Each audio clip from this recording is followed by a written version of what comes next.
At the end of 8th grade, I experienced a serious head injury, which my doctors today think triggered the dormant gene for bipolar disorder, a life-threatening mental illness. Throughout high school, I experienced some mania, but primarily suffered from depression. Mania and depression are the two mood spectrums that people with bipolar disorder face.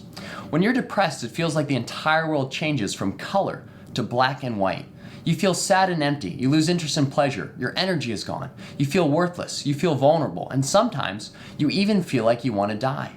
Now, for the majority of my experience with this illness, I've had a normal mood just like everyone else, with typical highs and lows. There became a point where I was suicidally depressed about every other week in high school.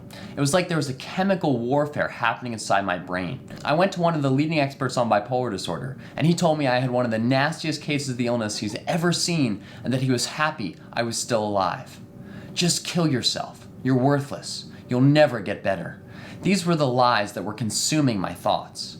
In therapy, this voice is called the inner critic, but I realized this internal voice was actually the devil, and he was telling me all sorts of lies. I was so angry at the world, and I doubted that God would even existed. I was on the verge of becoming an atheist. I'm so thankful that at that time I didn't commit suicide, because at that point I had no hope. When I was hospitalized at Johns Hopkins Psychiatric Ward, I was ranting to my fellow patients that I no longer believed in God.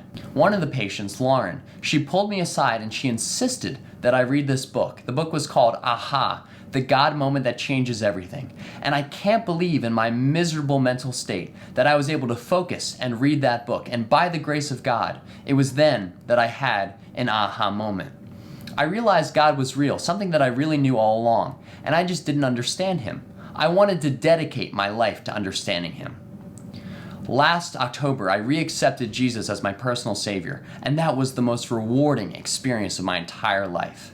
I gained such a strong sense of hope, one of the most transformative powers in the cosmos, and I had so much joy and peace. God has changed my life in remarkable ways. Since I have accepted Jesus as my personal savior, I've experienced the transformative power of Christ in me.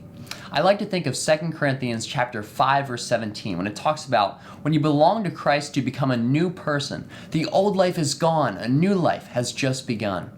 I become more patient, slow to anger, eager for worship and prayer, hopeful for eternity, more mindful of obeying the Bible and learning the Word, and I want to share my faith with others. I talk to God and Jesus all the time in prayer, and I think it's incredible that an average guy like me can have a personal relationship with the Creator of the universe and the Son of God.